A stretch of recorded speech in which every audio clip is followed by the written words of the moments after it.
Everywhere right now. I mean, we just, we did a lot of good things. We did things better this past week, but looking at the tape, and we kind of sense that even on Saturday, there are a lot of things that we need to do better right now, and that's just how football is. That's how certainly the season's going to be. We did some things well, like I said, but I think right now we're not sharp enough right now to. We're going to have to step it up this week for sure. You don't have your offensive line really together for the first time. Oh, we'll see. We got that's what we thought last Tuesday, and it's kind of been like the Bermuda Triangle out there for about 30 days. So hopefully one of these days we're going to be settled in, but we are at least moving in the right direction based on last week. I think we settled in a little bit, and hopefully we just keep everybody afloat. Is it figured to be the same this week with running back, or sort of an equal amount of carries? Yeah, we plan on same rotation probably, and we'll see as the game gets going. But I think right now that's kind of the plan. What is it, I guess, about those two guys? I mean, we've touched on this before, but now that we enter the season's third week, that what they've been able to, I mean, they seem to progress pretty quickly to where they are. Yeah, neither one have much game experience, obviously, and but I think they both have handled what we've asked them to do in a pretty good fashion. But that being said, they both have a long way to go, certainly, because they're younger players, first-year guys.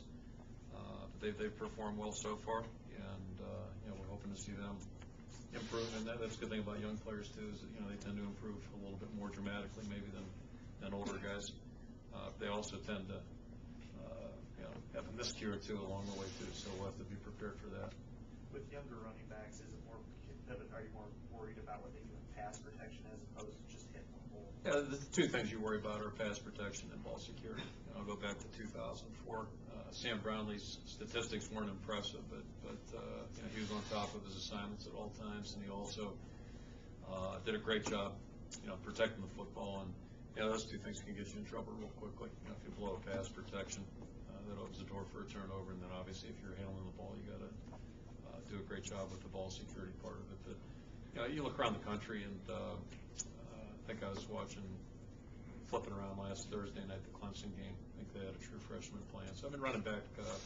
It's a position where it's not totally unusual for a true freshman to be playing and contributing. And I think these guys have done a good job in practice. So hopefully we'll just continue that way. All things being equal, say a running back, say a guy like Hockey or a guy like Adam or Brandon in there too.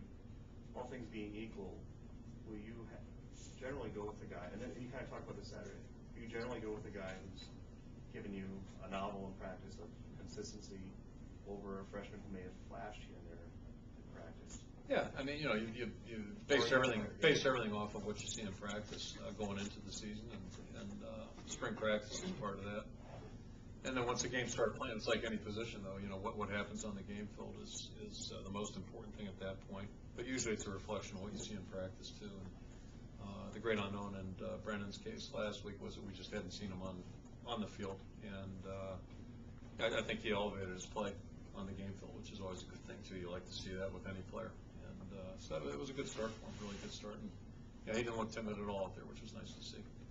Coach, the first few games of the season and a bunch of games last year, Whitney seemed to take like 1 or 2 quarters to kind of get in the flow. What can you do, or what can he do to try and make it so that right at the beginning of the game he is more in the flow of the game? Cleveland had a guy the year before I got there. It was actually a first-round draft pick. It was his second or third stop.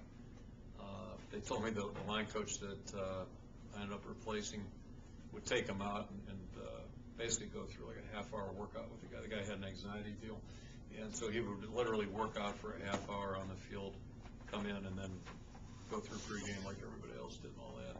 So I thought about that Saturday. That might be a good idea. I don't know. Schedule a practice or something like that. But I'm joking about it. But yeah, we need to come out sharper there. We really do. And I know we're working on that. That's something. I don't have any great ideas other than the way my mind works is you just have to practice better, and I think usually what you do in practice carries over to the game field. Something you talk with Ricky about, though? Oh yeah, I mean, he's aware of it. I mean, he knows better than anybody that he missed a couple throws, and he probably cares about it more than anybody too. So I think we'll see that progress as we go along. I don't think he's the kind of guy who would need this, but do you think a lack of competition at the quarterback position No, I don't think that's it. Yeah, I don't think that's it. I don't think Yeah. it's Coach, you kind of touched on 2004 when you had Sam Brownlee, and obviously it's not as extreme as it was then, but do you feel comfortable with having to, I hope not. maybe rely on the passing game a little bit more than you have in recent years? Yeah, I think common sense would say we have to it would dictate that, and I know right now, like, there's an image that, boy, Iowa just wants to run the football, which is important to us, but, the idea is to score points, first of all. Secondly, don't turn the football over, so, whatever you're doing, you have to keep those two things in mind. Field position's important too. That's a big part of football. But I mean, you guys probably know some of the smartest coach. But if Sean Green's in our backfield, we may try to feed him pretty heavily during the course of the.